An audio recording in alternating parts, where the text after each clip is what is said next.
Well, you caught me rocking out again. I do apologize. Yeah. Hello, happy. What day is this? It's Friday. It's Friday the Friday. 19th, the day after your birthday. How was your It's, birthday, young man? um. Well, yeah. That good, huh? It was. Yeah. Well, um, my sister's I'm sorry. not doing well, so I was at the hospital all day yesterday. So it was not the best birthday in the world, but she survived the day, and I got to hang out with her.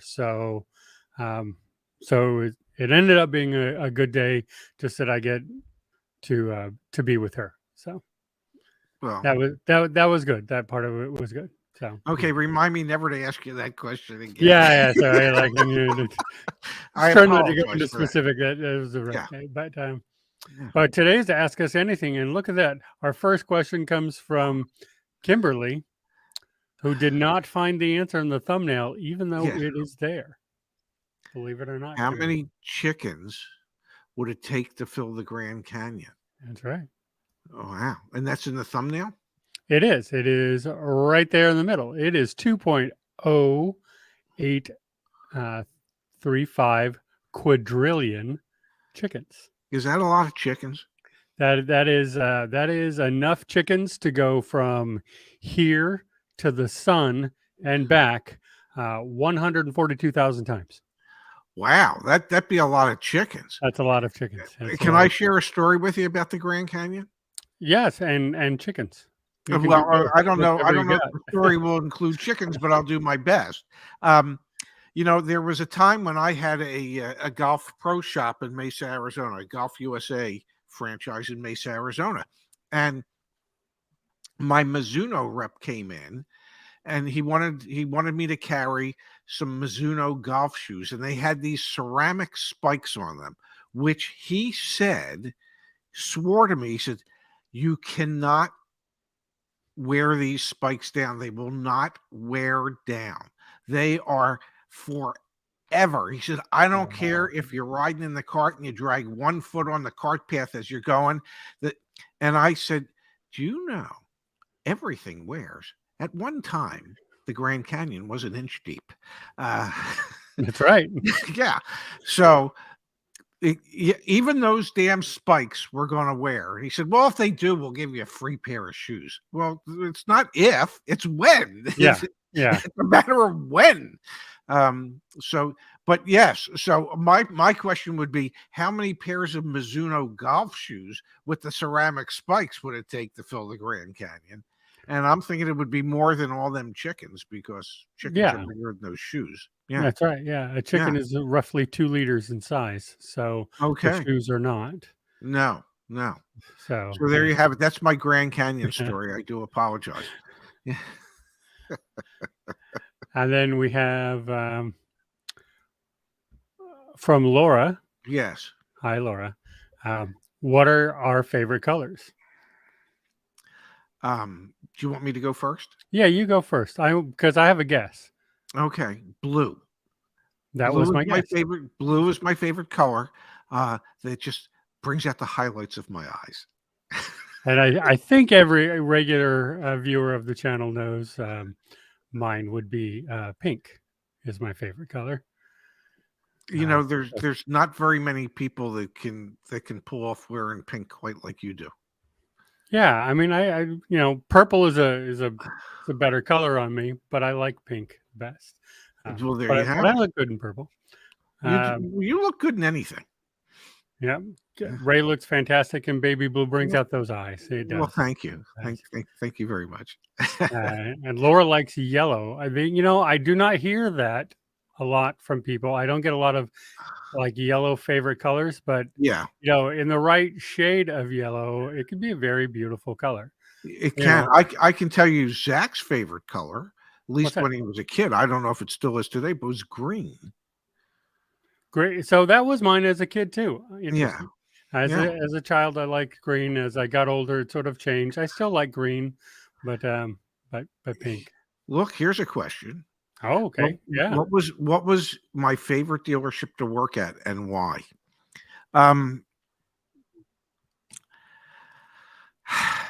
I'll say Admiral Nissan. It was one of the first dealerships that I worked at when I started there.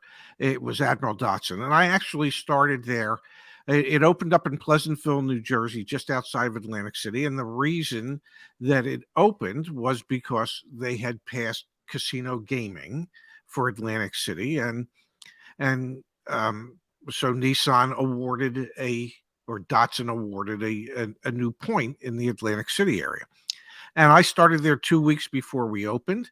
I started as a salesperson, and I eventually worked my way up to general manager. And I knew everybody. It was, you talk about being a big fish in a small pond. That was working in the Atlantic City area. I loved that dealership. I had so many friends that I made at that dealership, so many customers that became friends. I knew a lot of the casino people. I got to meet a lot of really interesting people. I took Steve Wynn for a demo ride in the Maxima one time. I got to ask Steve. I said, just out of curiosity, who do you admire most in the casino industry? And his response was Clifford and Stuart Perlman. And at that time they owned Caesar's Palace. And I said, well, why is that? He said, I spend a lot of money on casino hosts, and I bring like a lot of players down from New York, and they have $40,000-$50,000 lines of credit, and they come down, they lose 10 grand, and they stop playing. He said, the Perlmans bring in these players from Asia with $1 million lines of credit, and they don't stop till they've lost it all. And he said, they just taught me so much about player development and where you have to go to find the right players and have the right casino host so you can bring those type of players in. But I cut my teeth in the industry at Admiral Datsun, which later became Admiral Nissan. There was two characters at the store, Admiral Bob, who was the owner's son-in-law, and First Mate Ray, who was me. And it was just, I was there for 12 years, and it was just so much fun. And I met so many great people, and I just really, really, really enjoyed myself there. So that dealership. And were there slot machines in that dealership? There were not, because it's not Vegas. Okay, it's not Nevada, where in Nevada you can have slot machines just about anywhere. But in Jersey, in Atlantic City, they had to be within the confines of a casino, and the casino had to be within the confines of a hotel that had X number of rooms. I don't know. If I remember correctly, I think the minimum number of rooms at a casino hotel had to have was, I think, 500. Oh. And there was a minimum size that they could be. And if you didn't meet those standards, then you couldn't have the casino. So there was no slot machines anywhere other than within the confines of the casinos. So they're trying to be the anti-Vegas of gambling. They were keep it all in one place. Yes, and even I realized as it was happening that the whole idea was this was passed so that there would be a way to redevelop Atlantic City, because Atlantic City had fallen on hard times. And what I took out of it very quickly was that the only thing it redeveloped were a few properties along the boardwalk. The rest of the city was I can't use the word I'd want to, but there was a president that once referred to some countries as S-hole countries. And I don't remember who that was. Yeah. And that's what, once you got a block off the boardwalk, that's what Atlantic City was then. I hate to say it. That's what Atlantic City still is today. The concept of establishing casino gambling as a way to redevelop a city was truly misguided, because it Yeah, didn't redevelop the city at all. At I all. will. I will say, it sounds like anything that wasn't near the boardwalk was like Baltic Avenue and Mediterranean. Uh, For those there's Monopoly fans yes, out there. yes, and there's even worse avenues. Yeah. What was your fate? I know you didn't spend a lot of time in the car business, but so I'm going to open it up to you this way. What was your favorite job and why? My favorite job, I mean, this is going to sound cheesy, but my favorite job is this one, right? What Okay. I do and working for CarEdge, the team I get to work with every day, and I do mean this, Kimberly and Ashley, Mario, Phil, Jerry, Zach, you, like, the fact that I get to do this every day is, I really do wake up all the time and go, just, I'm so happy that I'm doing this. I worked in food service for 30 Hmm. years. I assure you, every single second I worked in food service, I hated it. It's just awful. It's awful. Like, I love the people that I got to work with and Uh-huh. meet, but everything else about that industry is just horrible. And it got so bad during pandemic, I just said, after 30 years, no way. Like, there's no way I'm doing this anymore. Pandemic just made everything that was bad about it, the industry, five Worse. times worse. Just Yeah. five times. Like, and I just, like, I could barely deal with it before, and that was just like, okay, I'm out. I'm out. I can't do that. So, this really is my favorite job. The dealership, I hated the management. I like Hmm. talking to the people. I loved my customers. And if Yes. I had been in a nicer dealership, like one that you ran or like Earl Stewart, I think I might still be there Yeah. because I really liked that. It was the management of my dealership. They're still doing, by the way, $10,000 markups on their vehicles today.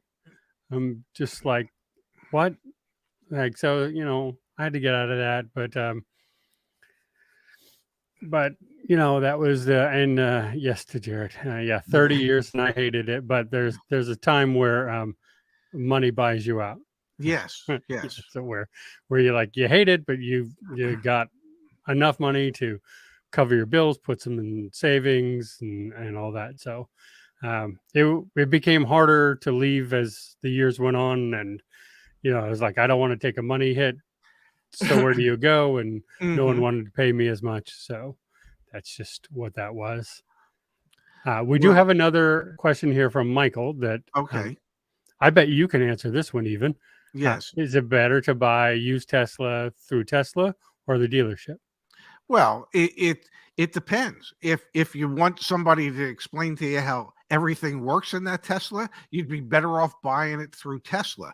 If you buy it through a dealership, the likelihood of anybody at the dealership even understanding the rudimentary workings of a Tesla would be hard to find somebody that would have even that knowledge. So the pricing might be better at a dealership, um, but the education would be far superior if you bought it through Tesla. Yeah, and you know, I there's a safety factor with Tesla too for me. They've checked out the vehicle.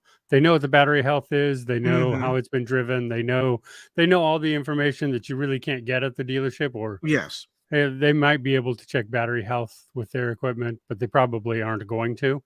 So at Tesla, you're getting all that checked out, and they're only going to sell you, a good quality vehicle that they can sell you upgrades for. Where the dealership can go either way. And the other thing too with Tesla is, if the previous owner bought, say, full self-driving beta Hmm. and it was on the car, a lot of them that go to the dealership, Tesla will remove that. Wow. Whereas if it goes into Tesla, they'll keep it on the vehicle, and you could be buying it with full self-driving beta already on it. Wow. Okay. So that's, I mean, that doesn't speak highly of Tesla's practices, but that is true of what it goes. Yeah, Igor says 50% of the employees quit after he sold the group. That doesn't surprise me.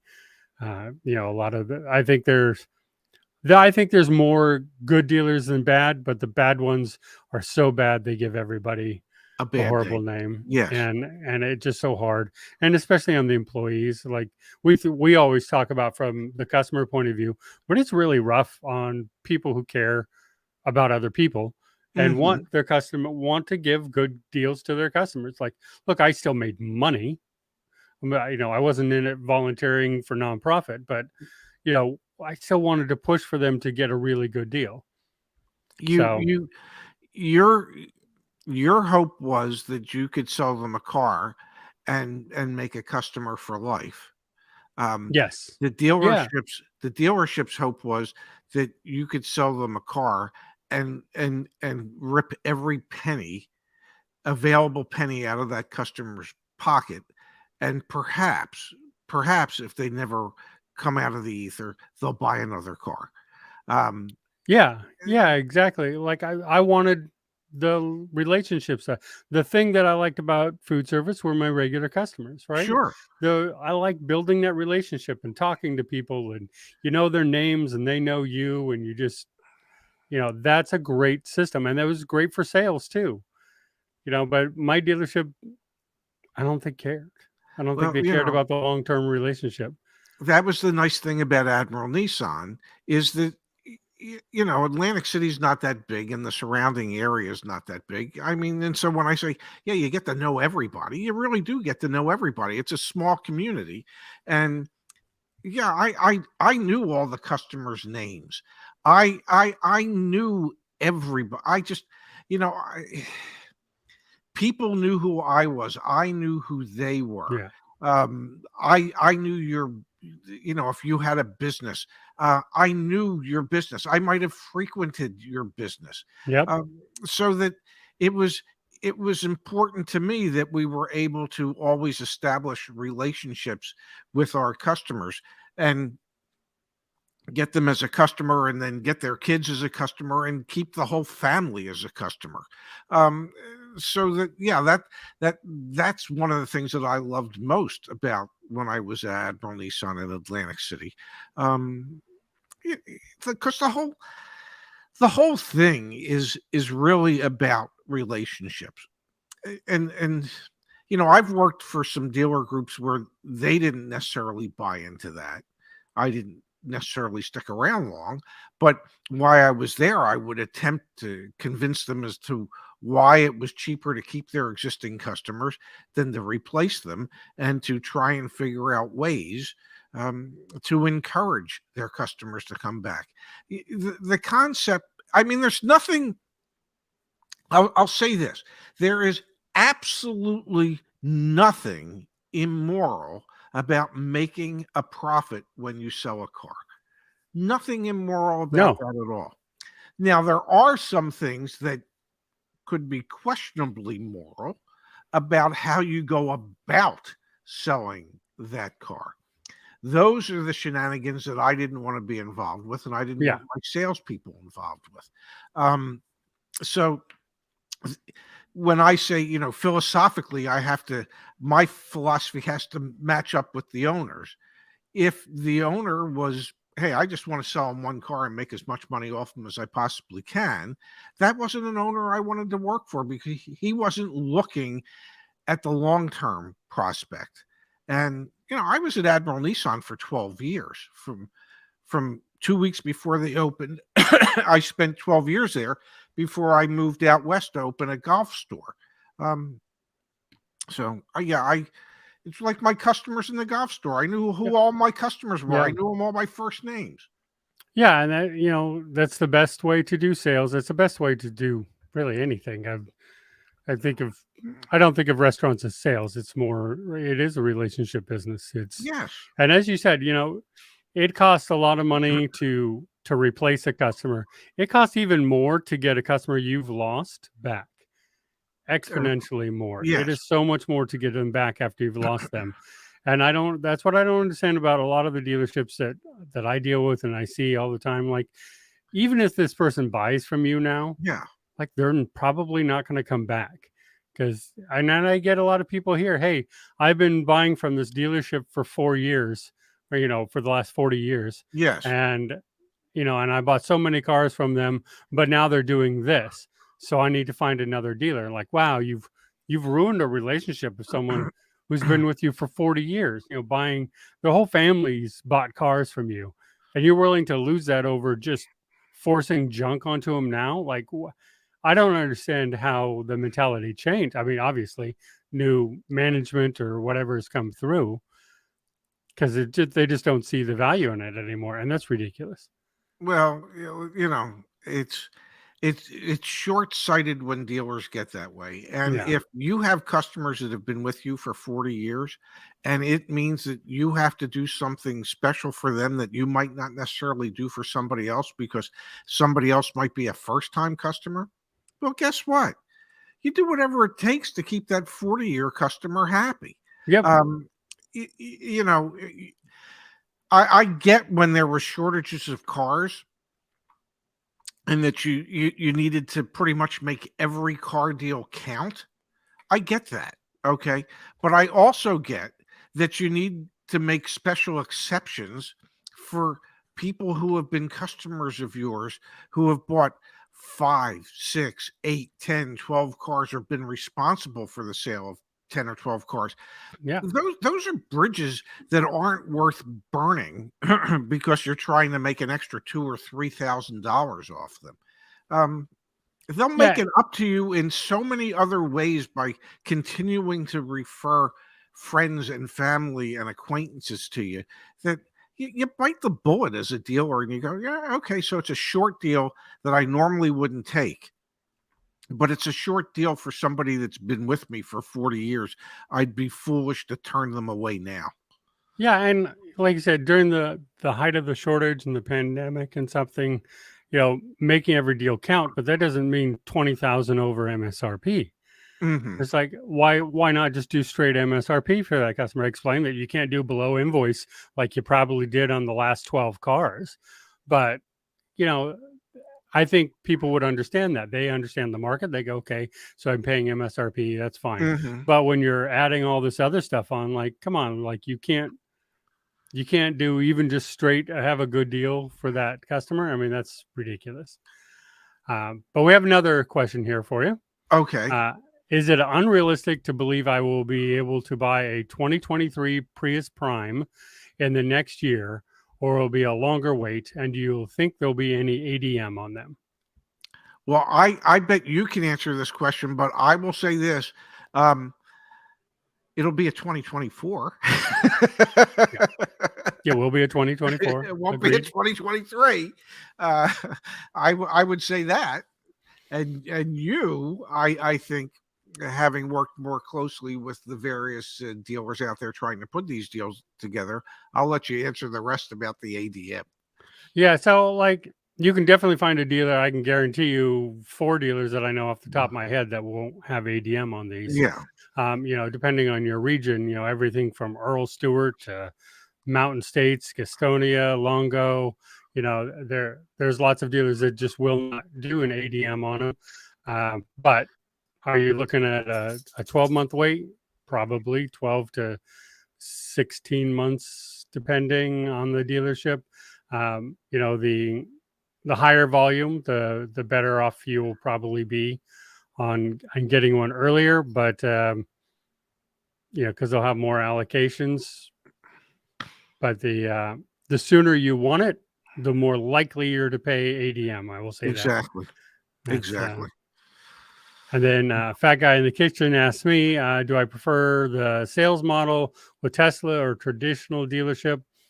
And I will say I like Tesla because it's easy. And in these times, I still lean with Tesla. However, if we were talking normal times, it's not that like Tesla's cheaper than other people's MSRP.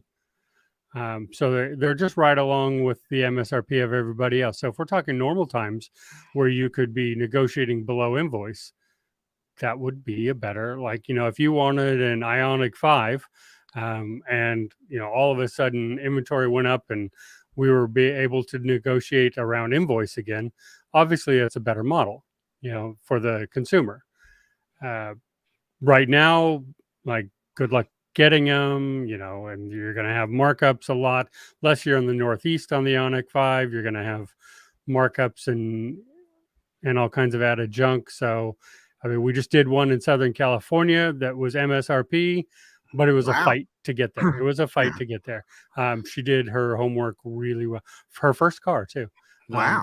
But she got it at MSRP, and that was fantastic. But she went to like 15 different dealers all over Southern California and did a fight for it. But in normal times, I would say the dealer model, because you can negotiate. As long as people are digging their heels in and saying MSRP and then plus, obviously the dealer or the Tesla model is far superior. I would love to see some type of hybrid model of that, where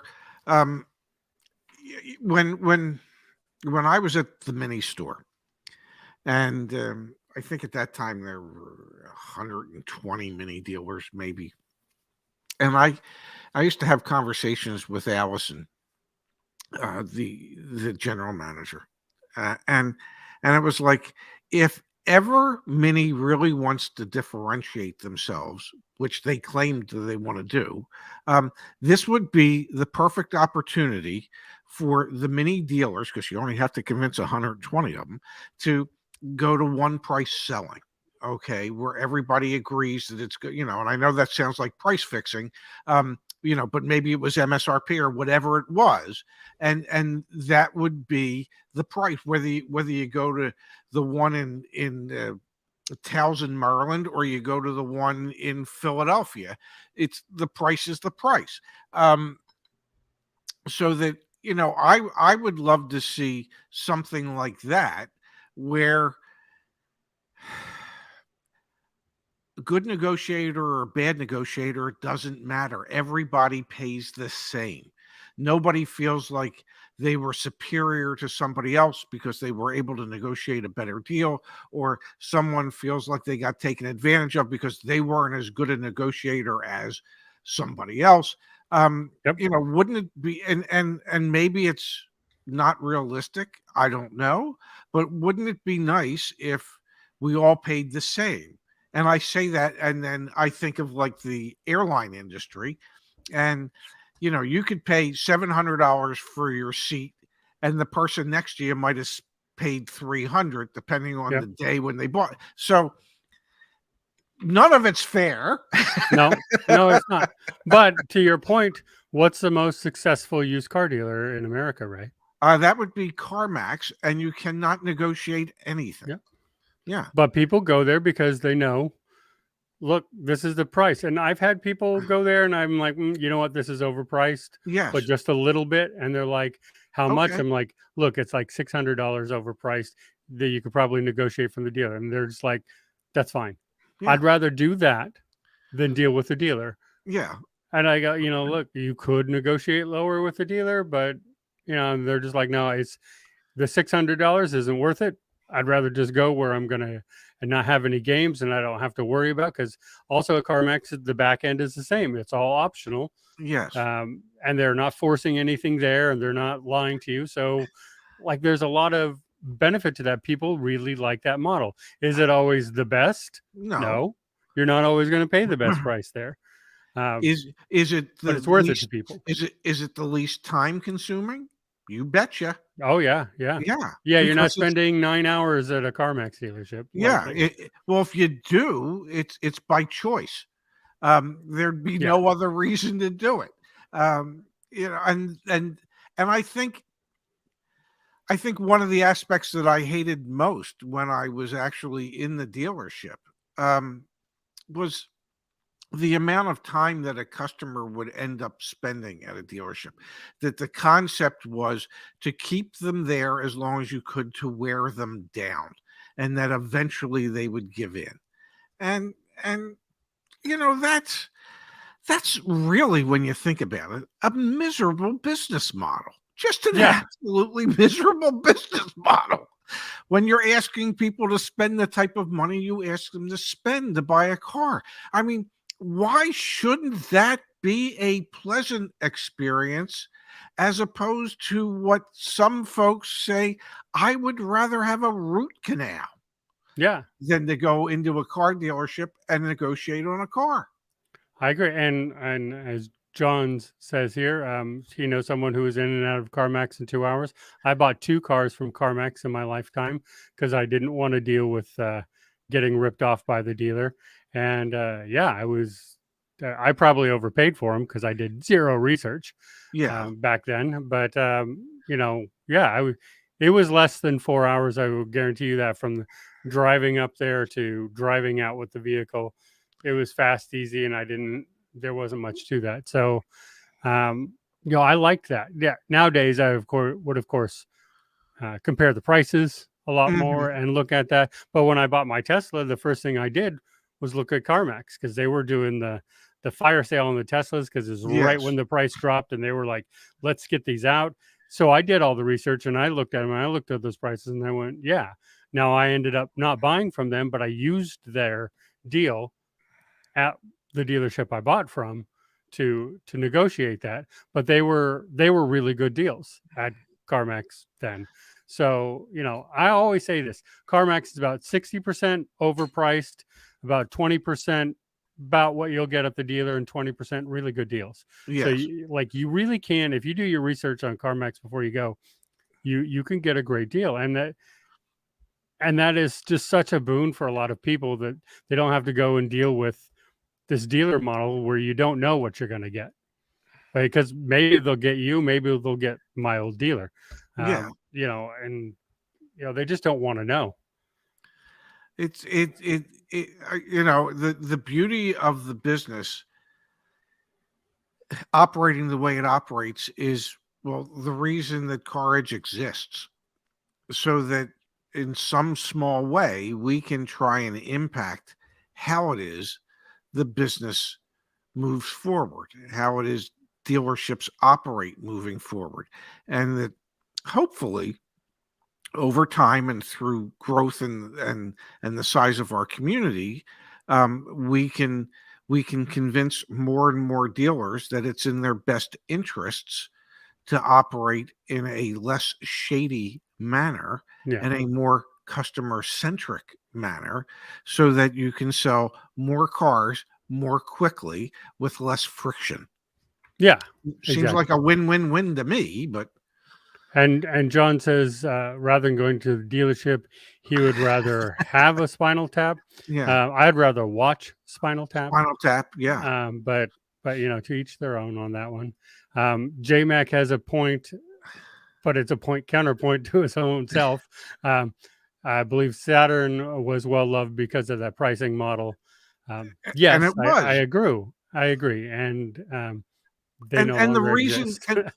and the reason Saturn failed was because they they didn't do a particularly good job of um, coming up with new models. Okay, um, that Well, that's the because when they Tesla struggle, right? yeah, well, and when Saturn was shutting down, and I was working for the Penske organization at that time, and they were looking at how could we take over Saturn and still produce cars, and would it make sense to do something like that? Because the sales model was appreciated by a ton of people. Yeah. What happened was that they just stopped producing the type of vehicles that people wanted to buy. They got lazy. And so that ultimately GM decided to shut them down.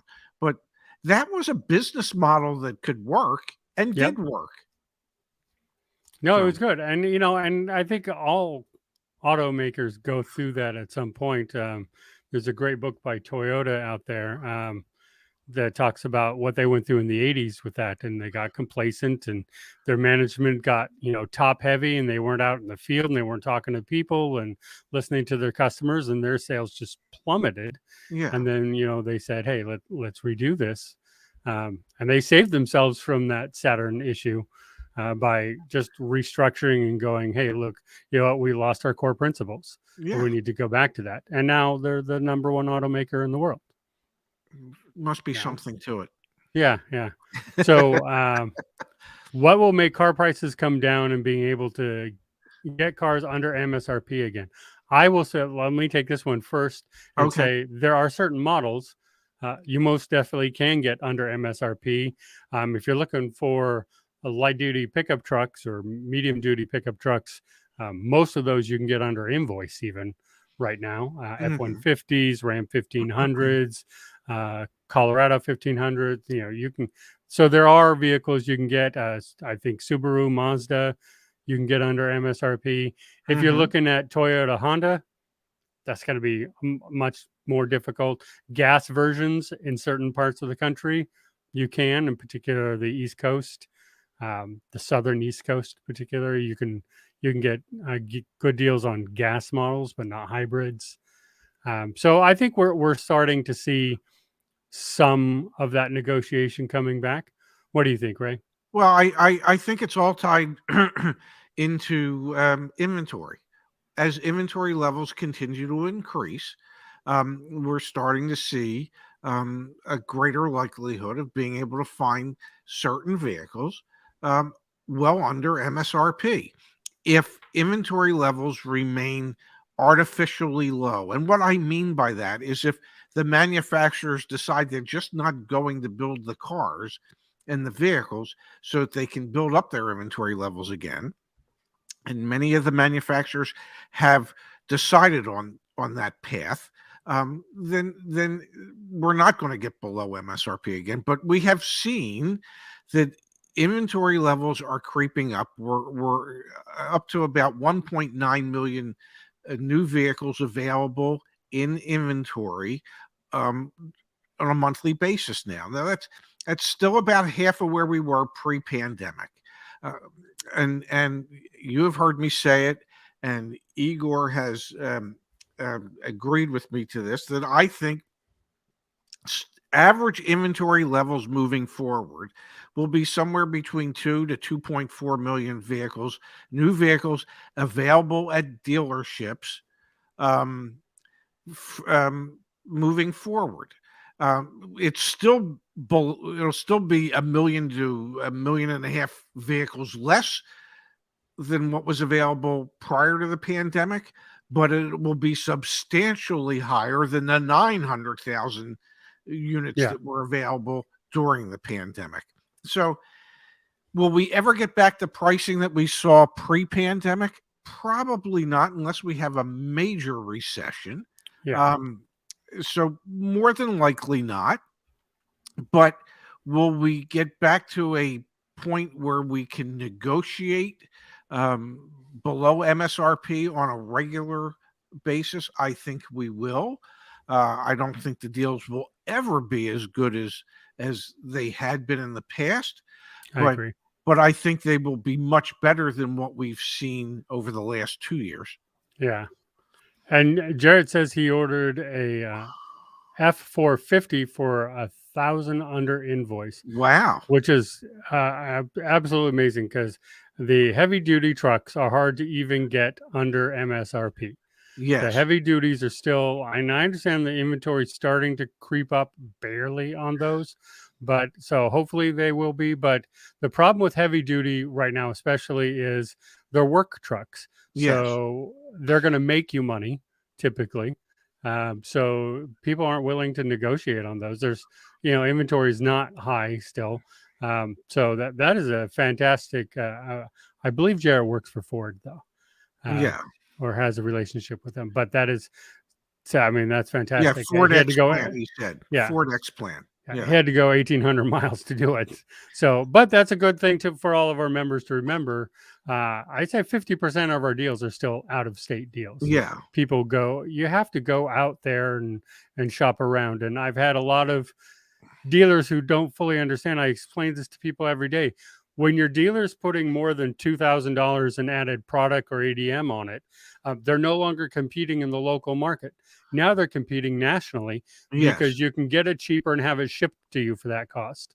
So I've always said that 2,000 is sort of the breaking point for me. Once you hit that, honestly, now you're competing nationally. You can go anywhere and get the vehicle. Under that, and you got to look at how much it's going to cost to ship to you, and what the kind of deal you can get, and whether it's worth it or not.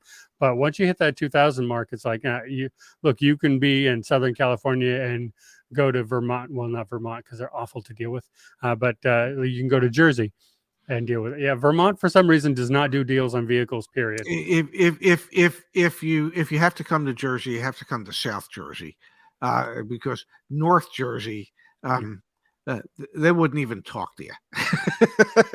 If you're from out of state, they ain't even talking to you. What do I need you for?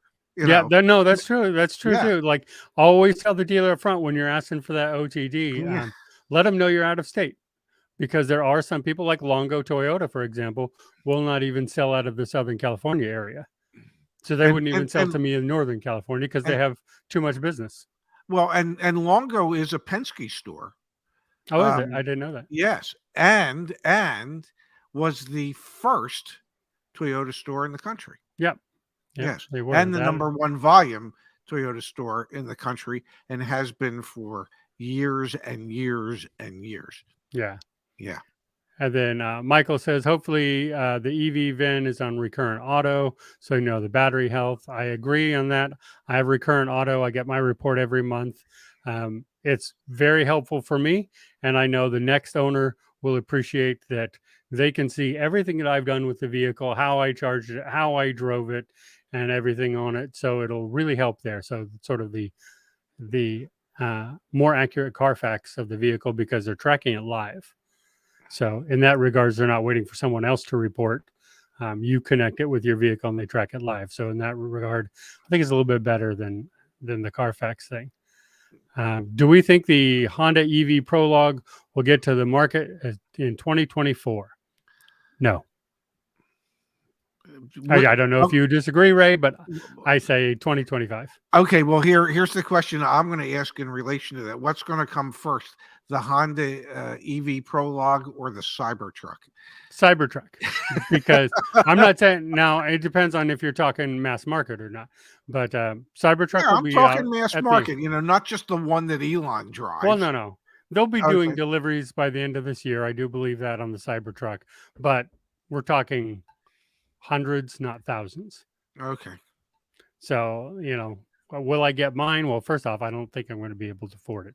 I'm guessing they're going to really honestly start about 80,000, and that puts me out of the category of being able to afford it. We'll see. We'll see as far as that goes.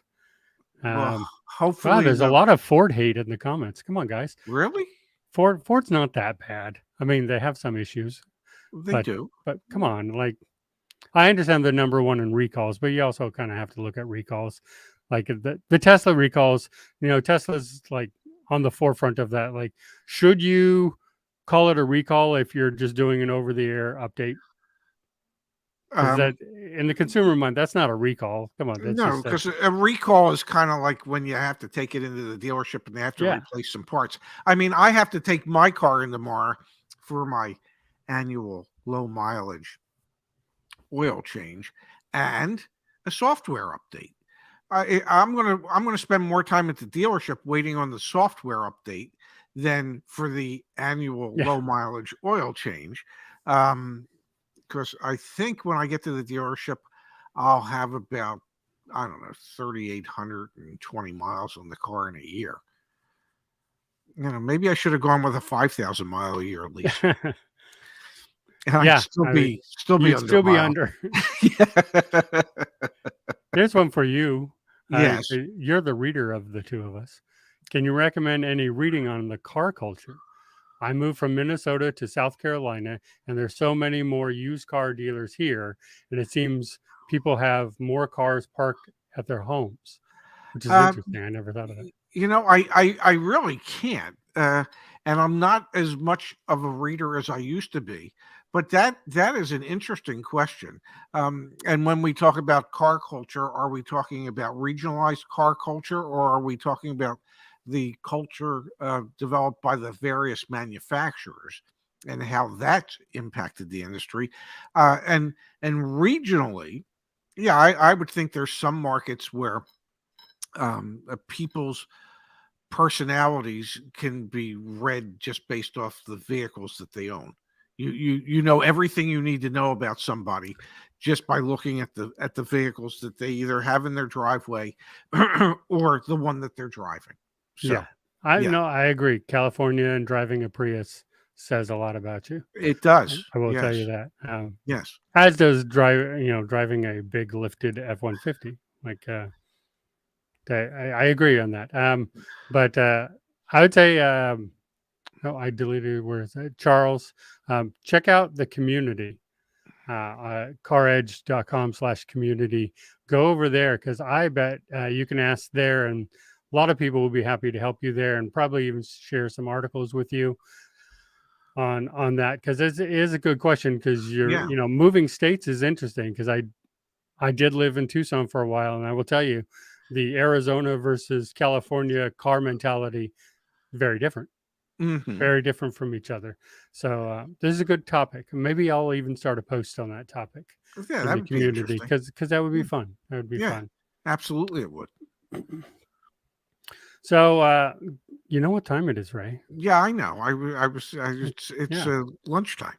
time for you to eat lunch. Yeah, Yeah, yeah, yeah, yeah. But we were having such a good time. I didn't want to yeah. bring it up today. Yeah. Will EVs ever address their disadvantage in northeastern winters? I believe we have discussed that many, many times. Um, Absolutely. Like as battery technology changes, but like Tesla's putting heat pumps in the Model Y to help with that. But yeah, I mean, that Did is a real concern. And I always ask people when they come to me wanting an EV, my first question is, where do you live? yeah. Did you see that article I sent you from Automotive News about the new Silverado Yeah. electric pickup that's for the work pickup truck Yep. that they're suggesting will have a range of 450 miles, which is a pretty staggering number. Oh, and one other thing, if I may. I was Yeah. driving home from dinner with my dear friend Lee last night, and I was at a traffic light at Atlantic Avenue and Cedar Grove Avenue in Margate, New Jersey. And parked at that corner was the most beautiful, white, lucid I had ever seen. I mean, I know it's ridiculously expensive, and Yep. I know that they've delivered very few in the history of the company. But for me to actually see one at the Jersey Shore in Margate, New Jersey, what a gorgeous vehicle! I And say they're such beautiful cars, and the inside is just as beautiful, right? Like yeah, it's a great car. It just unaffordable. But well, that's the thing about the Jersey Shore area where I am. Starting next week, once Memorial Day weekend hits, the the quality of the vehicles that you see on the highways and byways and the side streets that are parked in this area um, goes up unbelievably. Uh, the number of Bentleys, Rolls Royces, McLarens, Ferraris, Lucids, it is pretty incredible when you start seeing the vehicles that are driven down here during the summer months. yeah, yeah. I mean, yeah, we can even here in Sacramento, like you go downtown and you get some of those, but if you go out of downtown, not so much. Yeah, I was a little surprised to see that last night on my ride Yeah, home. I Yeah, mean, I do like it. I wish it was more affordable out there because it's a beautiful car. But I mean, if you're losing 555,000 per vehicle already, but yeah, at the same time, look, you're already losing 555,000. Why can't you lose 655,000 and make a $30,000 yeah, beautiful EV? You might as well just yeah. toss it I all out think there. so. Like, You, what is you, not? you know, more than likely you're going out of business anyway. Might as well Yeah, just speed the damn thing up. yeah, yeah, exactly. Then I could buy one before you go out of business. Exactly, exactly. Yeah, That would be nice. yes. Well, with Uh, that, oh, you froze there for a second. okay. Well, it wouldn't be the first time in my life I've frozen. Uh, yeah. No. All right. Well, so yeah, it's time for your lunch Yes. and time for me to figure out what we're going to talk about next week. And we'll be doing that. When do we go on again? Next Tuesday, I believe it Tuesday. is. Yeah, Tuesday. Tuesday the 23rd. Yes. We'll be Well, back, and I'll be here. I promise. yeah. Yeah. I think we'll talk about that VinFast article you shared too. Yes. Yeah, Yes. I think we'll definitely dig into that, because that sounds like they're making some all of a sudden progress out there in the world. So we'll see. And Yes, battery indeed. technology swapping, changing and getting more popular. Am I going to be wrong on the battery swap? Are you going to end up being right on all that?